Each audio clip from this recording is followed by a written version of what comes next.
Hey, Evan, welcome. Welcome to the Artist Appeals. Thank you so much for having me. I'm excited. Yeah, I'm stoked to have you here. So, you have a nonprofit called I Paint My Mind, yeah? I sure do. Yeah, absolutely. I am the founder and executive director of I Paint My Mind, and we're a nonprofit arts organization out of Chicago. What do you do? Wow, what a loaded question. It's amazing. It's interesting. I think so at I Paint My Mind, our mission is to connect communities through art. Yeah. And so we have a variety of initiatives that help us do that. But really, it's interesting as I kind of think more and more about what I do, it is about uh, connection, Mm, really using art as a vehicle for communities to connect.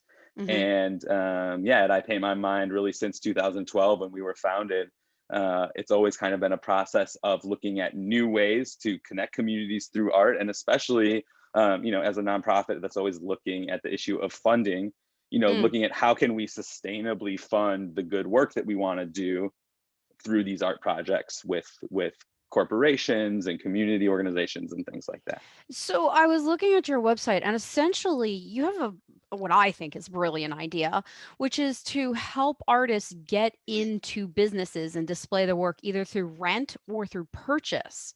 But I don't think there's many companies or nonprofits out there hooking up artists with like rental opportunities, no?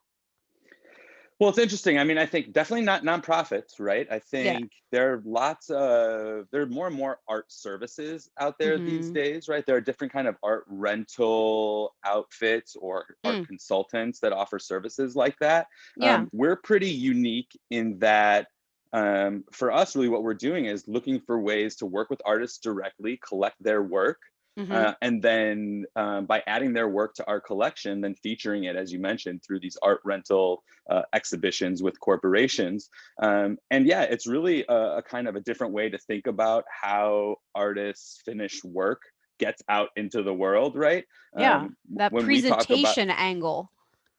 yeah, and that that actually being on a wall where someone sees it is going to help you connect with folks, right? Yeah. I think there's this whole other thing that we can get into about like what's the purpose of your art, right? Are you doing it for yourself or are you trying to make a career of it? But for us, it's really about supporting artists that are trying to make a career of it. That work in prints, limited edition prints or open edition prints, and really Mhm. providing this place, this kind of different avenue um, for their art to exist in the world and connect with new folks, whether that's in an Adidas retail location in Chicago or a school on the West Side. Again, it's all about creating more spaces and places and opportunities for folks to connect with that art. That's fabulous. How did you come up with this idea? Was there like a catalyst? Did something happen that you were like, I got to do this? Yeah, I mean, there were a few kind of inciting events. Like, I've always been into art and activism. Like, I grew up in a community where those were just two kind of aspects of being a part of the community, right? So, Where'd you um, grow up? In Chicago? I yeah, I grew up in Chicago here on the north side in Rogers Park, which Mhm. is in the city. But yeah, I went to a public school in the city that was just very engaging. Where, like as I mentioned, um, both art and just kind of civic and political and social engagement, all of that was very much a part of it. I think for me, writing has always kind of been my first art, my kind of first way of expressing myself. So Okay. I Paint My Mind was kind of born of being able to again connect people with art that was inspiring me, right?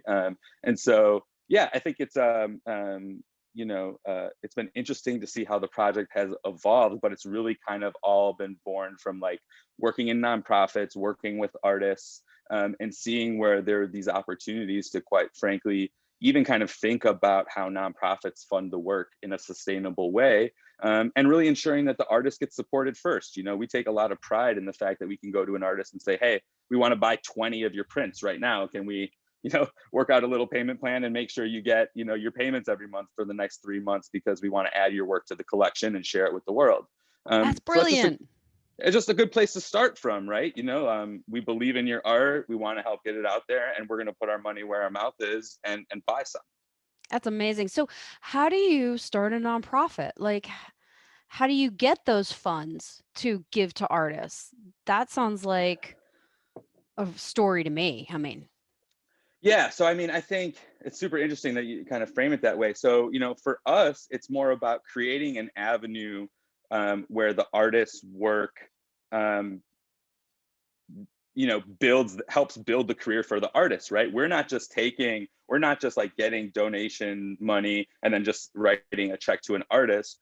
We've like built these services, the art rentals, the mural services, these different programs, so that we can be a collector. We can buy from these artists, and less like a stipend to like go work on some stuff. It's really more about like, how do we purchase your art or help facilitate artists creating prints, which for us we think is like just a really accessible way to get your art in more people's hands, right? Right.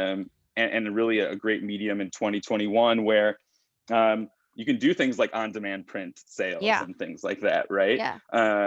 So yeah, for us it's always been more of a kind of entrepreneurial theory of the case, Hmm. like knowing that we want to support the artist first by purchasing their work, but then putting it on ourselves to win that deal with Adidas, to then activate the art, to then win the revenue to offer free art programs to a local school, right? So then it's really about this connection, and we kind of talk about a wheel of Right. impact that I paint my mind, kind of passing it along, right? So did you you got all these so when you started this, you got these artists, right?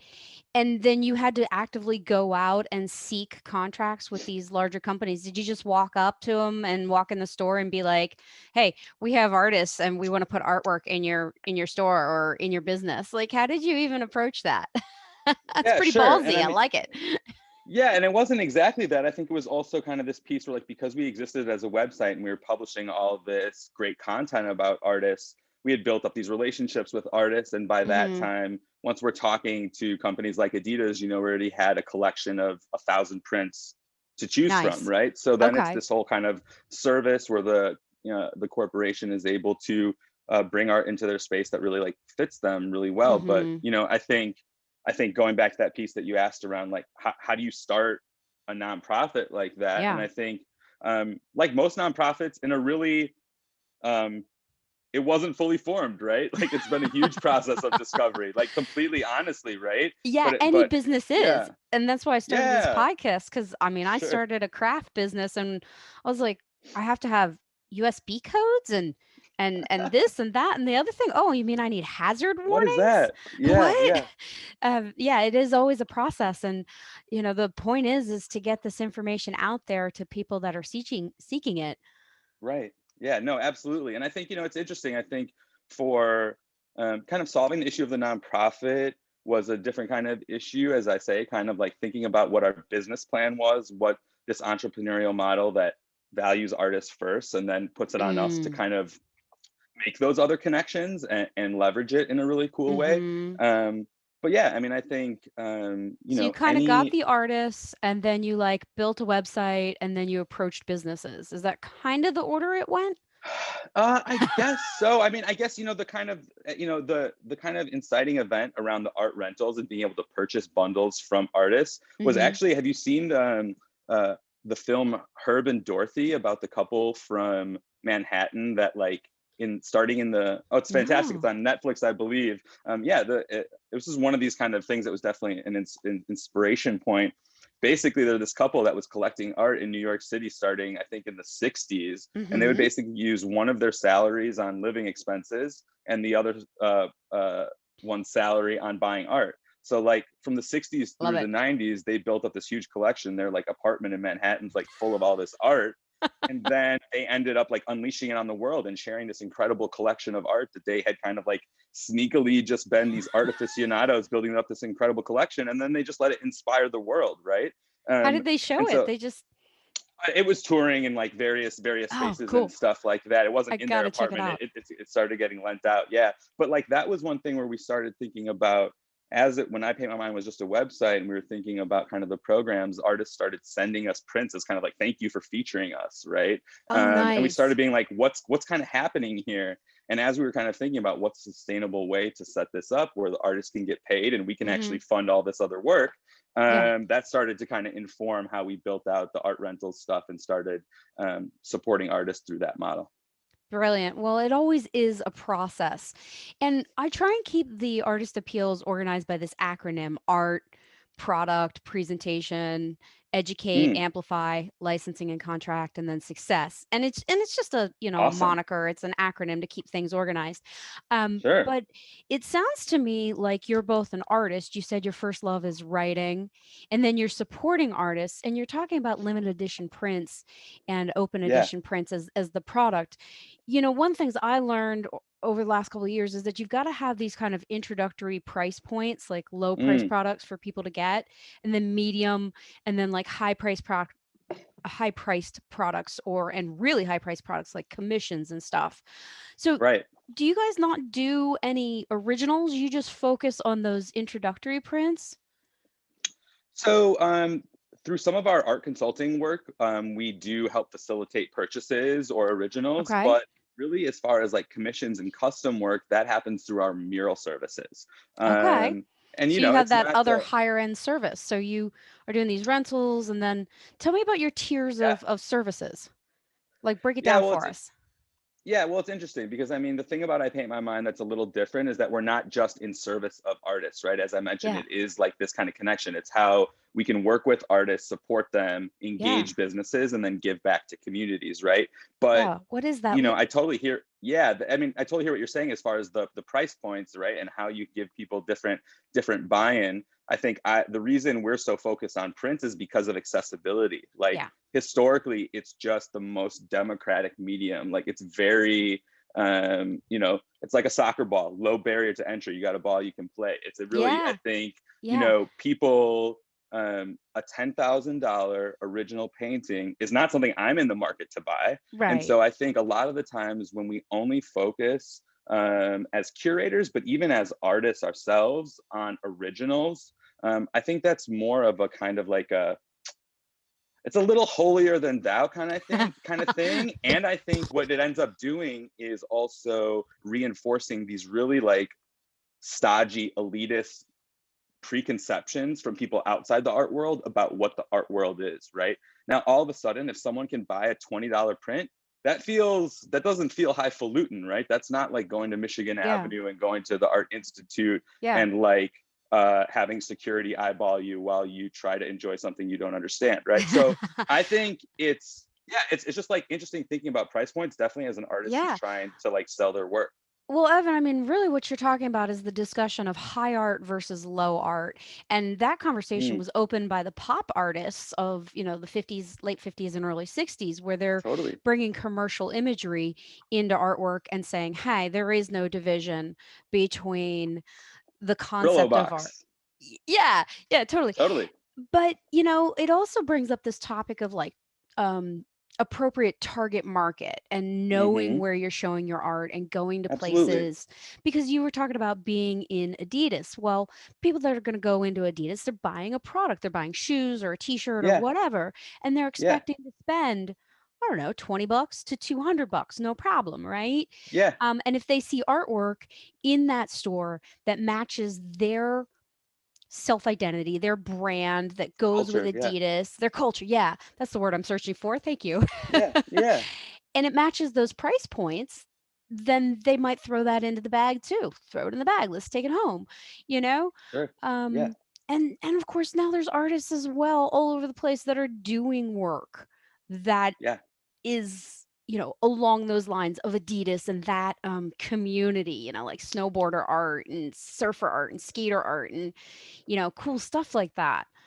And Yeah. And street I mean, art. I think, sure. And I mean, I think one thing that, like, when I talk to artists about, regardless of kind of what they're focused on or what their lane is or what kind of like cultural angle or perspective they're kind of reflecting or they feel a part of, Yeah. that being intentional about that is one of the best things that you can do, right? Like if you do beautiful landscapes and you're sending your stuff to a photography gallery, like it's probably not a good fit.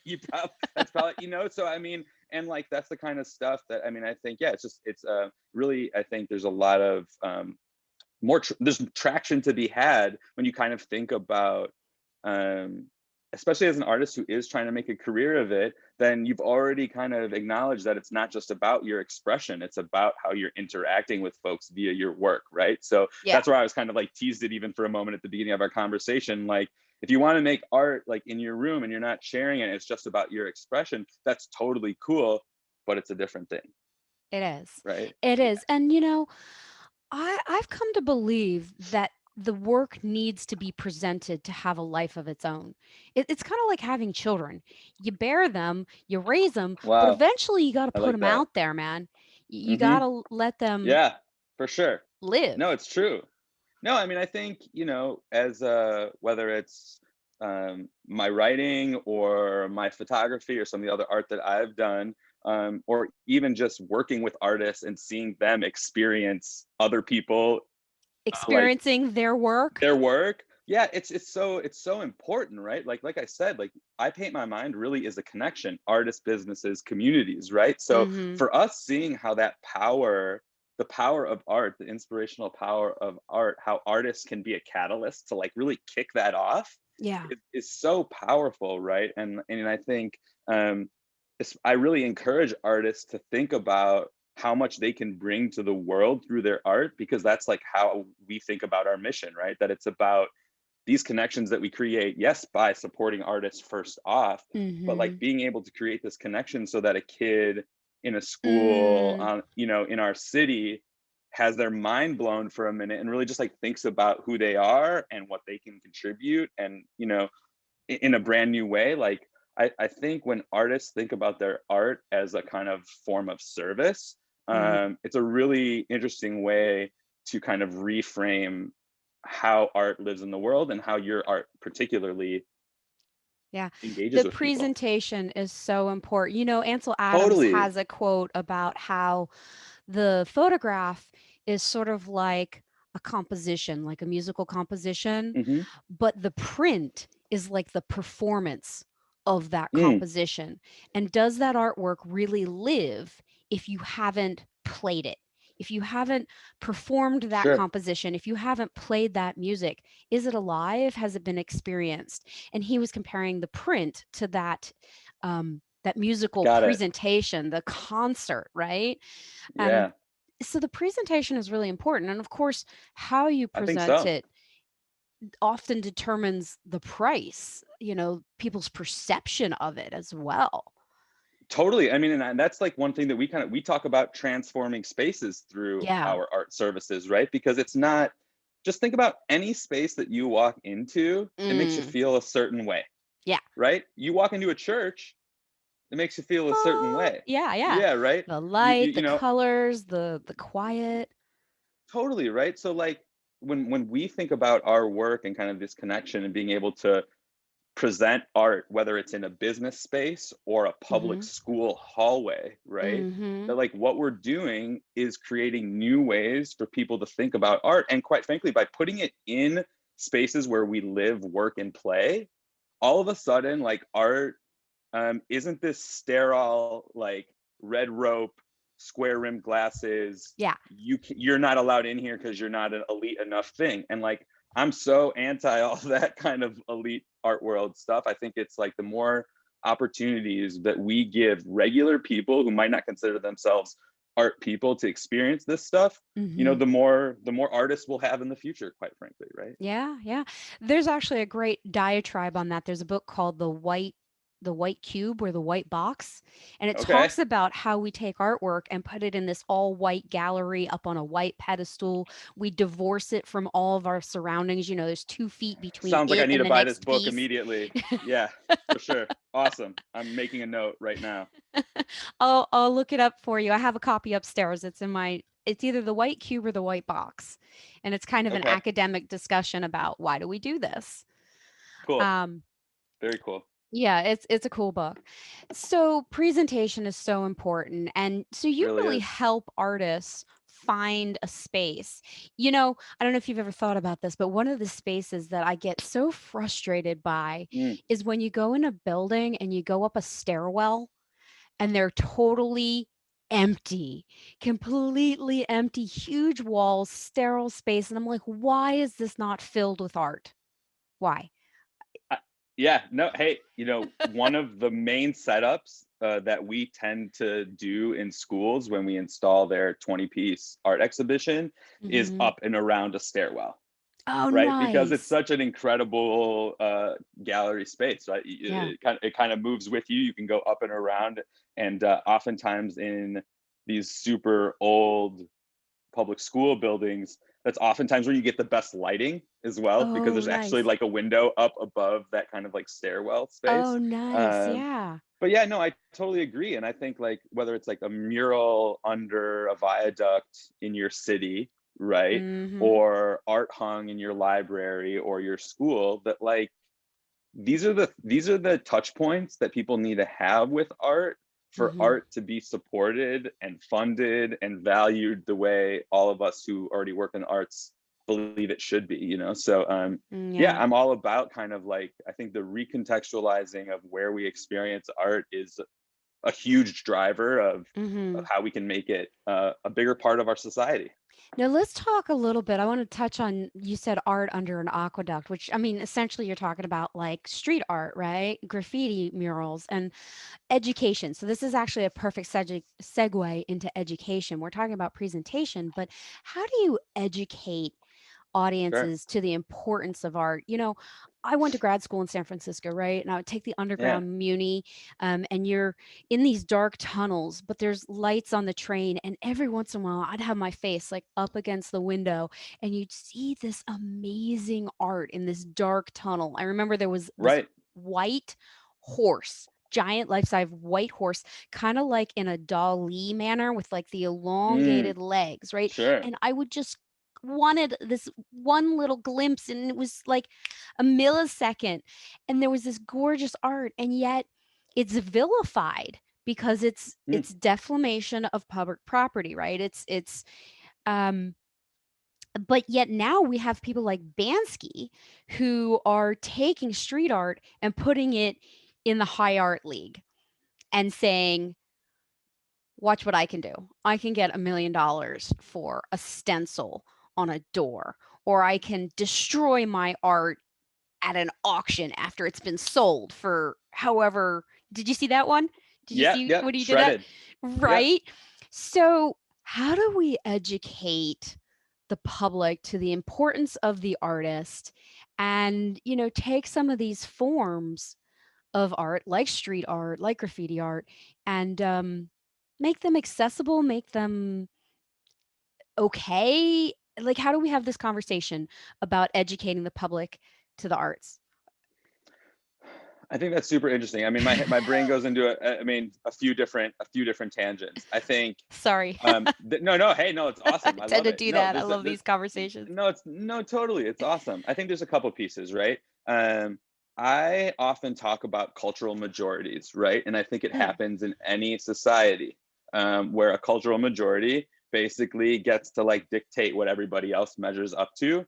And that also happens within like sectors as far as like common logic, best practices, things like that. And quite frankly, I think a lot of the stuff, the kind of like anti street art or like anti graffiti, and quite frankly, this whole conflation, erroneous conflation between like gang tags and like a beautifully composed mural, right? And so I yeah, think they're there's a lot two to different, unpack there as totally far as different like, things.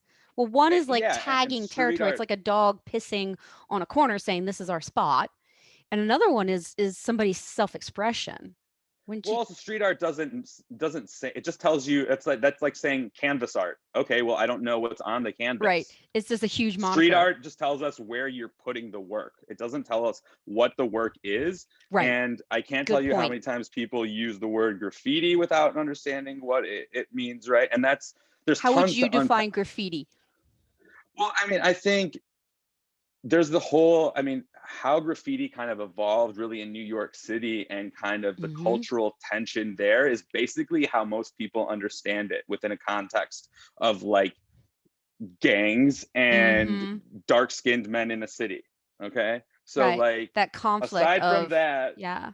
yeah, aside from that is like what's actually being made. And in Chicago, there's like a big issue around, right? Like any kind of spray paint on any wall gets browned out with this like It's like they just brown everything out. So we have all this like Roll.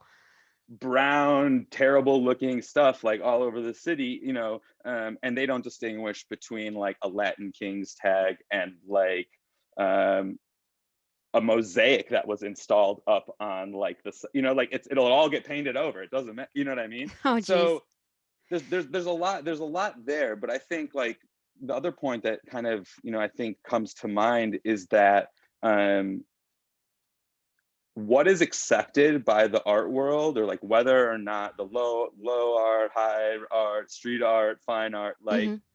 I just don't really think about it too much. I think like there's so many different angles for artists to connect directly with the people who do like what they're doing. It's Mm-hmm. like 50 awesome like fans who are really about what you're into, as opposed Mm-hmm. to kind of like a kind of broader kind of way of trying to connect. That it's all okay, and I think whatever you make or like, you should go do that. Yeah. you know Well, my point being is that you have this mural program. So you yeah. help beautify the city with murals, right? Well, our murals are actually for clients in their spaces. So we Oh, actually aren't doing like many public murals. There are other, okay. yeah, that's one of the services that we're able to basically help bring artists in for paying projects. So a company will hire us to help bring an artist in and curate and manage that whole project to do, say, a 50-foot mural for Pepsi in their new office. Oh, Um, brilliant. yeah, so it's that kind of like service model where, again, we're working with businesses. But I think murals in public spaces, this is the other kind of angle I was going to go with it, is that um, I think it's such an economic driver. I don't know if you've Mm. been to St. Petersburg, Florida, but in St. Pete they have a mural festival every fall, I believe, called I believe it's Shine on St. Pete, and basically they just invite muralists to come do public murals on commercial walls, public walls, and so they have entire corridors in St. Petersburg where there's What? just rad murals everywhere. And guess what happened? Shops, coffee, boutiques, Yeah. blah blah blah. It drives Uh, commerce, right? It Look at drives Wynwood in tourism. Miami. Yeah. Wynwood in Miami was a dilapidated, forgotten commercial ghetto. Yeah. And a real estate agent bought up all this stuff, started inviting artists in to make art, and guess what? It's the new coolest thing where everybody comes and goes to see murals when they're in Miami. So like I really think cities, municipalities Hmm. that really start to understand the way art is really the most stop and look worthy thing that you can do in a Yeah. public space. Yeah. It Um, drives traffic and oh, it's participation. incredible. Yeah, people take, I think, even more ownership and pride over their city when these public spaces reflect who they are more, and art always does Mm. that, right? So Hmm. yeah, no, yeah, I think there's tons of opportunity there for like cities that are looking to even kind of create um, energy and influx around art specifically. Yeah. Yeah. Well, folks, we're not telling you to go out and tag. We're not telling you to do graffiti and deface somebody's property. But yeah, I would love to see more murals everywhere and beautify the place because there's some Yeah. amazing, gorgeous art. And it really does. I went to a fabulous retreat, workshop, mastermind, whatever you want to call it, in Ogden, Utah. Mm. And there were just beautiful murals. And I went to this restaurant and they had a piano sitting outside, and the whole piano had been painted Yeah. like a rainbow Awesome. unicorn. It had Something. like a big orange cone on the top as the horn, and Yeah. people would just walk by and start playing. And this one guy sat down and he was amazing. And it was like Cool. this performance art while you're eating, and the whole place is just painted and beautiful, and it creates ambiance. So yeah, Yeah, art for can sure. really change a space, change a city, change a kid's life, right? Yeah, and I mean, I think it's definitely that other side of it. Again, a lot of times as the artist, we're thinking about what we have to express, and I think it's Hmm. like, yeah, I definitely encourage, not that we want to reverse engineer what we make, right? But at Hmm. the same time, I think like being cognizant of kind of who's attracted to your art, who it speaks to. Um, yeah, just like I said, kind of means that your art can be more than just about the expression, but that also about this connection that you create. Well, it's interesting you say reverse engineer because I think, in a way, when you write about your work and you write about it in such a way as to help educate your viewer, not in some Hmm. hoity toity artist statement way, that it Right. actually informs future work. Because the more you stop to think about it and the more you have to Hmm. write about it and Sure. you have to break it down for people, Yeah. the more you're like, oh, this is what I'm doing. I want to do more of this. I enjoy Hmm. this. And, or I could go this way and explore this angle. And Right. that brings us to amplification, actually, because that's the Mm. next letter: art, product, presentation, educating your audience, and then amplifying, getting Cool. bigger. Like, Yeah. how do you do everything that you do? We artists tend to be Yeah. solopreneurs, right? And we've got to do it all. Yeah. We got to be the artist, we got to be the business owner, we got to be the marketer, we got to be the Absolutely. accountant. What are some tips and tricks you would suggest for places to focus your efforts to get bigger? Like, do you use Yeah. software to Yeah. get your word out more? Like, how do you do it all? Yeah, no, I think it's tough, right? I think especially when a lot of times when art is your main focus, like feeling like you have to message around it or market it feels like that, right? Most artists, I think, are kind of Yeah. like over that. But I also think, like as you said, and I'm so glad you touched on it, that like, and I bring this up to, most folks that we also work with is like, yeah, the artists who we buy prints from are their own boss. They're the CEO of their business, as you Hmm. mentioned. They're the marketer, they're the janitor, they're everything, right? Yeah. So I really think we kind of like get caught up in these like starving artist tropes, but really I think there's like a lot of really creative, awesome, organized, pointed artists who kind of understand that they need to do these different pieces. I Yeah. think like I'm very much at I Paint My Mind. I'm still the only full-time staff member. We have a team of up to 10, but they're all part-time and we're very distributed. So I'm Hmm. very much in that kind of solopreneur type seat as well. So I Yeah. think one thing I really try to think about is just being really precious about my creative time. So Mm. like I just know that I mean, this is a Friday morning. This is like a time where I'm like, this is connection time. So I know I'm chatting with folks. I'm discussing, like, this is the time for that.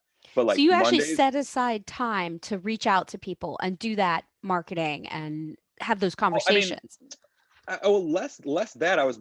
I'm more saying kind of being precious. The more the piece about being precious about my creative time. So like Monday, Tuesday, and Thursday before noon, I'm not going into any email, any of this other stuff. I'm really working on making and creating and Okay. strategic stuff, right? Yeah. So the art has to be awesome, and you have to have the headspace to make what you want to make Yeah. before you have marketed anything, right? Yeah. But You yeah, got to still create. I think like quite frankly, like regular content and sending out a newsletter to people and ensuring that people can sign up for your newsletter. Again, like you might not have a 10,000 person email list, but like if you get 100 people that care and you can start stacking that and you're just being yourself and real and authentic and doing it consistently, Yeah. um, plenty of people can send out an email for 8 weeks. Can you do it for 48 weeks? Right? Hmm. Because like and just realizing that I think kind of the main thing that we find uh, collectors, aficionados, just people who are interested in artists is they want to know about their process. Hmm. How do you do what you do? Because so many people out here are like, I could never make that beautiful art. So it's kind of like there's a magic to it. I think Mm. the more that artists kind of shed light on their process, which isn't, it's really to serve, right? It's not to like be, I'm really important, look at how I do this. It's like that's what folks are interested in, and Yeah. it's a really great way to create connection with folks who are interested in what you're doing. So I think like revealing, giving insight into your process as an artist is a really cool avenue to do some of that messaging to the folks who might be interested, whether it's Instagram or newsletter or whatever it is. Right. So you send out a newsletter like every week? Most weeks, but we publish at least one article on our blog every week. Yeah. Right. And so that's really about, yeah, just doing the kind of strategic stuff from a marketing perspective. so that people can find it, right? Right. Um, So do you yeah, focus on like an artist each week, or you focus on what's going around in your business or new connections you're making, or all those things? Those are all topics? yeah, because our kind of four communities that we serve, we kind of think about like artists, businesses, schools, and then supporters of the arts, right? So a lot of times it'll be, oh, look, we got a little friend there. uh, Yeah. uh, This is Mouse. uh, hey, mouse. uh, but yeah, so it's like, it's always content that's relevant or helpful for those four folks. So maybe it's a feature about an artist, or like an interview with an artist, or an article for art teachers about like 5 art activities they can bring into their classroom this week, right? Mm-hmm. Or an article for businesses who might be interested in art rentals, so that we're, again, always putting information out there that helps people connect with what we're doing. Yeah. Give me 1 second. I think he wants to go Of out. course. Hey, by all means. He's like, let me go. There you go.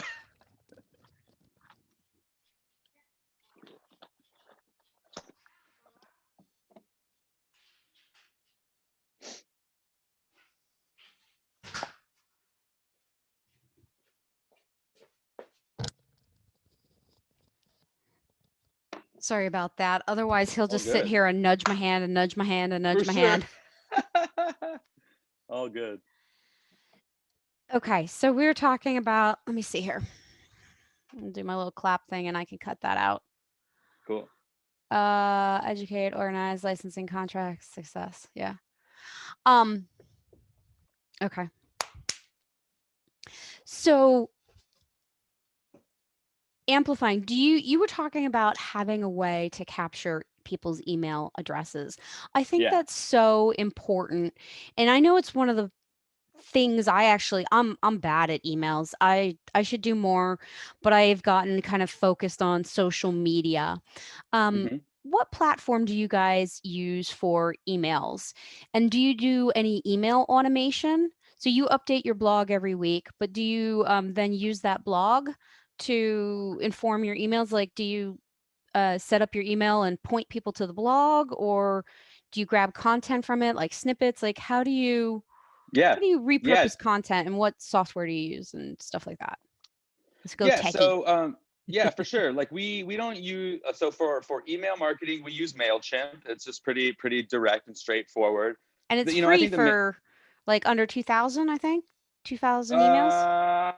uh, not quite. I think it used to be. It's more. Okay. It costs a little bit more now. But yeah, no. I mean, I think the main issue is, excuse me, is not feeling, I think, like you can have to do one or the other. Hmm. If you're basically, content should always be repackaged. So the blog post should Great definitely tip. be, yeah, you shouldn't be doing totally different content for the blog post, the email newsletter, and the social media. That should be a kind of way of repackaging. So a lot of what we try to do is this longer form content that we can then repackage in different ways and serve out to folks. But that way, oftentimes we do the work, and then it's kind of just like a dissemination and repackaging of that. It doesn't feel like a whole separate to do. And so I think ensuring that you have an efficient way to do it is important. We do use email automations, right? Hmm. If someone signs up on your site, you want to have a quick little, probably 3-5 email funnel that helps them engage and learn more about you and how they can get involved. And there's just some of these little kind of strategic things that set up over time really just help you kind of build that list and build people, who are into it. Hmm. And yeah, I think it's really about knowing where your people are, right? So like Instagram is incredible for artists and curators. I Yeah. use Instagram as like my main way of curating to find and connect with new artists. Oh, Um, really? Totally, because hashtags are an incredible way to find exactly the type of art that you're looking for, right? Hmm. And so that's another strategy, right? Like if you're an artist who's doing abstract art, you should probably find out what a nice mix of kind of 10 different abstract art hashtags you should be using, right? Hmm. Um, Do you so put them again, in your actual post, or do you put them in the first comment? I know there's some people put them like right on the post, and some people put them in the first comment right after they've posted. your hashtags? Yeah, I mean, best practices tend to change pretty quickly on this stuff. So it's like, quite frankly, I don't manage our social media. So Nice. lately, what we're doing is tossing it right in the post itself instead of the Mhm. first comment. As of now, but as I mentioned, that stuff changes all the time, you know. So really, Mhm. just kind of keep in touch with best practices as far as that stuff as well. Um, and then, yeah, I mean, I think, you know, the awesome thing about selling more art is that hopefully you can then after a little bit start delegating some of this stuff and you know yeah, most artists, like you said, don't want to be doing the email marketing as well, so sell more art, you won't have to do it anymore. I think you really made a good point though about, getting a system in place, and really the tips that I hear you Yeah, saying, even for the best practices, the best things that an artist can do is set up emails with Mailchimp, have a form on your website where you collect somebody's email, and it's really just first name and email address is all you need. yeah, Goes yeah, right into Mailchimp. Have 3 to 5 emails that as soon as they sign up, they get 3 to 5 emails introducing you and your art.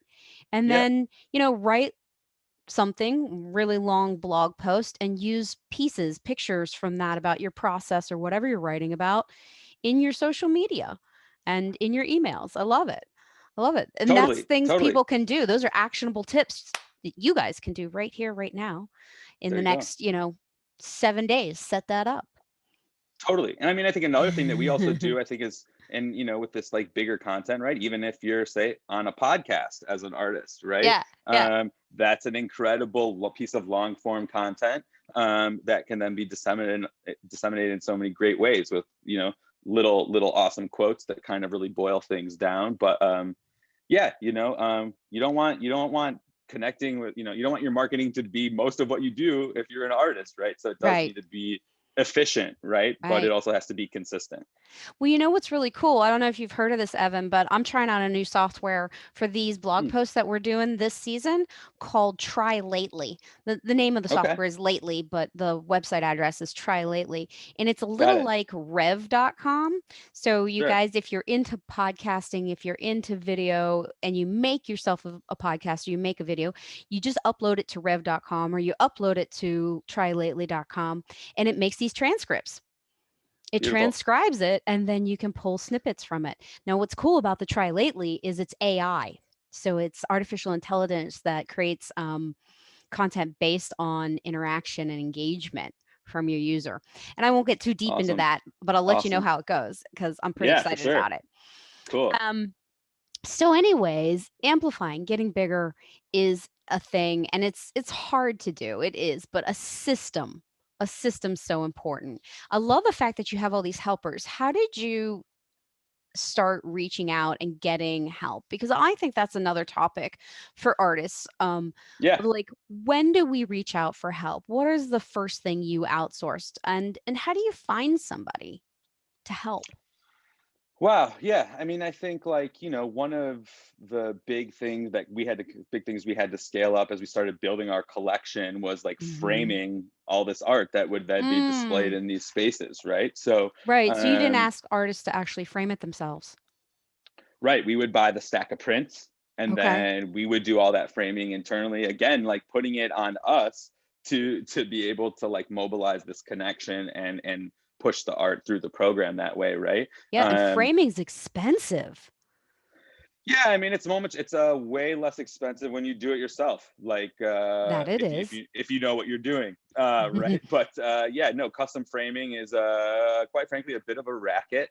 And yeah, we've wrangled it, so we just do all that in house, and that brings our cost rate way down. And Mhm. you know, I think a lot of artists do that too, whether like their own fun custom frames or different stuff like that. Yeah. Do And they're you, a more affordable custom option mat you now. cut your own mats, get glass cut to the frames, such do you, like, actually build the frames, or We don't build the frames. No, we've got a kind of more streamlined process than that at this point. tell me your But process just real quick.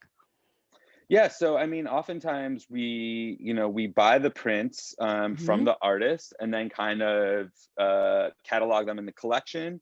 Mhm. There's this whole kind of like cataloging and inventory kind of process, What and do then you use for basically that?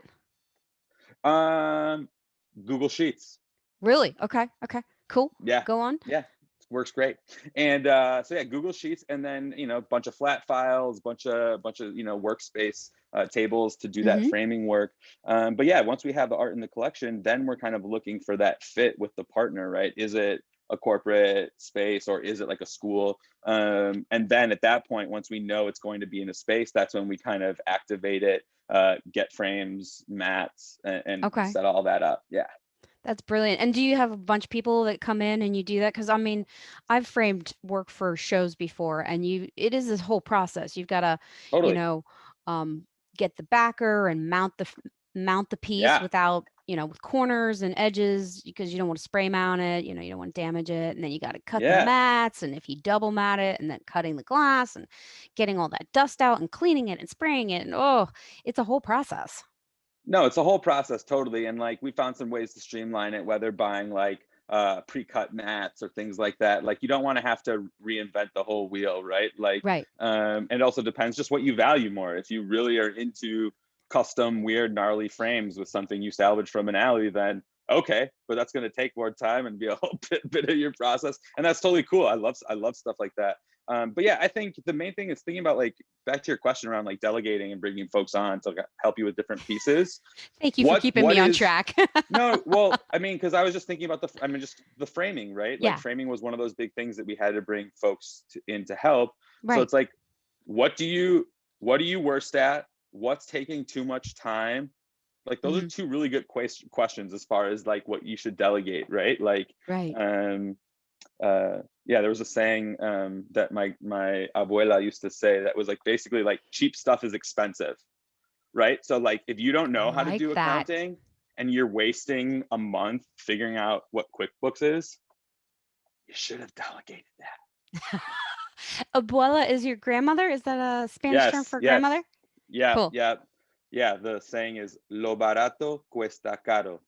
Cheap stuff is expensive. Oh, I love it. It's true. It's true. If you take the time and the energy to use good quality materials, say in home renovations, you put in hardwood floors, it'll There last you a go. lifetime.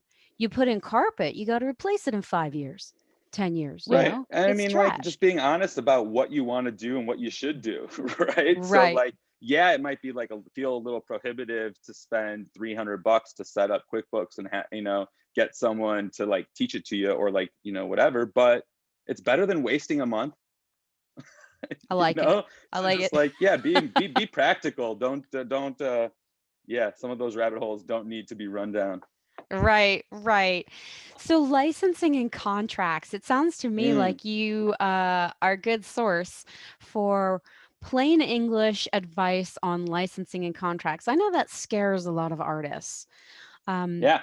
what are some of the terms you guys look for as a nonprofit? You're probably a little different than some of the guests we've had on who do licensing for these different. It's different in every field, but what are some Right. tips and tricks you would share with us? Yeah, I mean, I think this is another situation where it's like, yeah, you might not have 5 grand to hire a lawyer, but like, is your cousin a lawyer? And can they help you button that paperwork up so that it's actually worth having? Right. So I Mhm. think especially contracts are kind of a thing that evolve over time. We're actually in a phase where we're trying to button up some of our contracts. It's an Mhm. evolving thing. But I think just generally that like any purchase of artwork, or even a commission, even like a custom commission, that it never includes any intellectual property ownership or licensing rights Yes. whatsoever, and that Yes, yes. any licensing would require a completely separate agreement and terms. Okay. Um, So you have so, one contract for the rentals. You have one contract for like the display and rentals and another contract for any sort of licensing. yeah, we actually don't do a lot of licensing, Of course. but it's one thing that we're really clear about, which is like if you hire us to bring an artist's work into your space, you don't now own that art to do whatever you want with it, right? So like it's really just being clear about where the agreement ends, Mhm. and that licensing is not at all included in like a purchase or commission agreement unless Mhm. it's discussed and terms and rates are figured out, right? Right. So And I think that's also something that we're aware of because we do work with different brands and stuff that are forward facing. But yeah, like Define find your cousin forward who's a lawyer and facing. ask them a question. Yeah. Define forward facing for us. Let's see. What was the context that I said forward facing in? Businesses that are forward facing. Is that like out to the retail community? Oh, yeah. I mean, like, kind of like we use the example of like us working with Adidas, right? Yeah. Right. So like we're working on a project with them, which is an activation for their space where we'll be curating art and doing this whole kind of like build out. And so like, one thing that we were clear on the paperwork with them and the agency handling the activation was that the I Paint My Mind and the artists featured in the display retain full global intellectual and licensing rights, and that any of that is another conversation. I love it. That is really Yeah. protecting the artist, and it's so important. So Yeah, it's important. something that we really try to do. I think it is really important. I think artists oftentimes are skeptical of necessarily, working with some of these logos. And so, yeah, we really try to kind of both make the logos more realistic about what an artist's process is, but Mhm. also really being clear so that the artist's time and everything else is really defended and everything else. Right. Now, it's interesting. You said the company that activates. So I love to talk business terms, but I think Hmm, sometimes business terms are intimidating. So, did you sure. partner with a company to actually go in and install the artwork? Is that kind of what you mean by that? No, we do all our installations with our team Okay. internally, but in this case, sometimes bigger companies bring in marketing agencies to Mhm. help execute different like activations in the space. So we're working with Intermarketing on a project for this activation for Adidas. So Adidas works with the agency. We get a really cool brief about what they'd like to do in the space, and then we Mhm. basically help pull it all together and Oh, make it okay. happen. So yeah, but that's kind of like that you'll find that a lot of times in like retail, right? Mhm. So back to the forward facing piece, like if we work with DocuSign, that's in their office. They're not like they don't have a retail store where they're selling something. That's where Right. their employees come in. With Adidas, it is anyone can walk into the store and experience the brand. So those brands typically kind of work with agencies to facilitate creative activations like the one that we're working on them with. That's fascinating. So there's a lot of players involved in getting these arts into public spaces. Yeah, I mean, definitely into brand spaces, right? There's public spaces is really a lot more of like red tape and kind of demystifying that stuff we were kind of talking about in the beginning of the Mhm. conversation, where you have to like actually convince people that no, murals are an economic boon, not a bunch of gangsters writing on your wall. Right. But it's nuts that we still kind of have to clarify that. But I really, like I said, I think uh, cities will be very well served in following St. Petersburg, Florida's lead with that Shine On Festival because, Yeah. like, talk about activation, like, bring the city to life, make it happen. Art's the best way Yeah. to do that.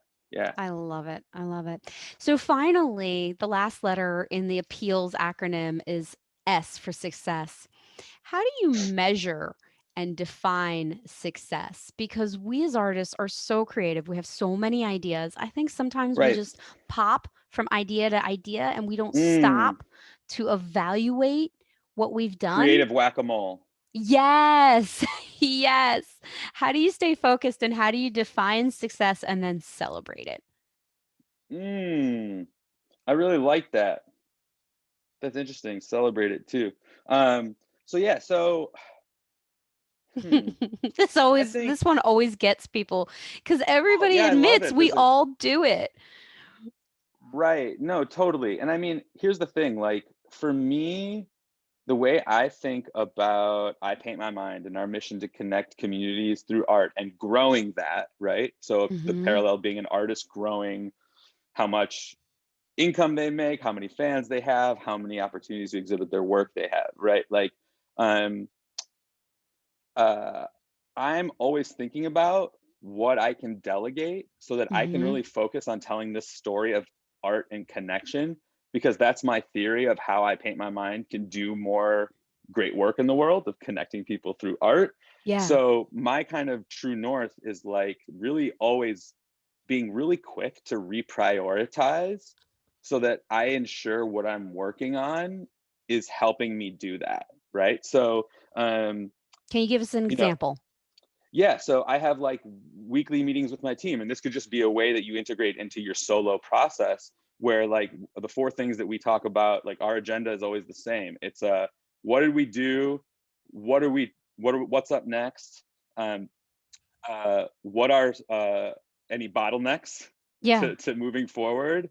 And let's reprioritize, I love it. right? So like even whatever cycle you feel is right for you, especially as a solopreneur of any kind, um, we have to be, it's upon us to manage our time and really be agile and intentional and ensure that those priorities are getting revisited.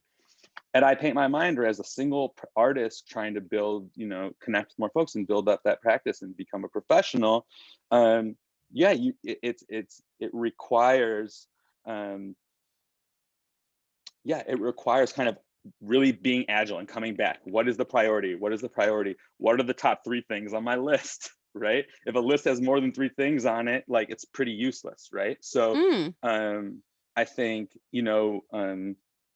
I if never heard making that more art, before. I like that idea.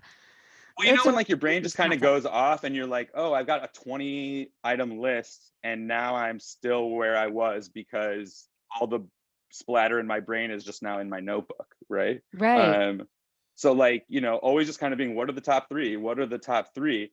It probably is like making art, and then consistent messaging around it, I love it. right? I love it.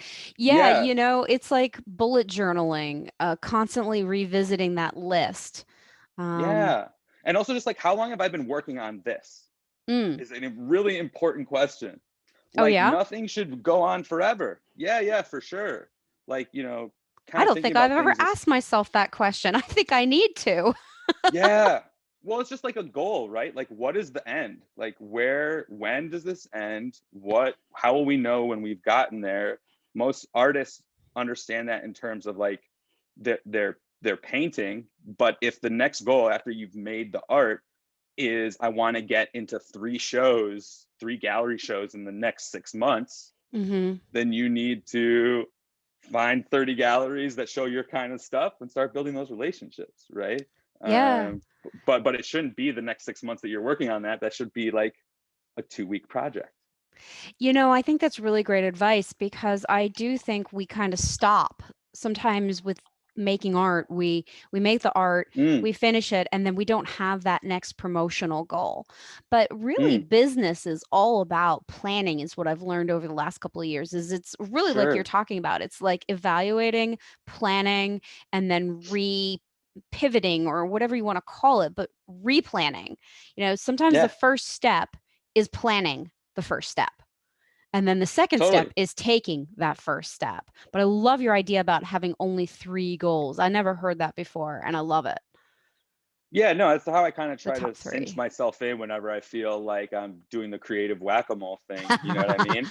Um, yeah, yeah, yeah. I mean, and that's fun. I get inspired and I kind of get energized by being able to bop around. And there's times when you're like, okay, I'm gonna indulge that a little bit. But there's also times when you're like, I've been working on this QuickBooks shit for a month now.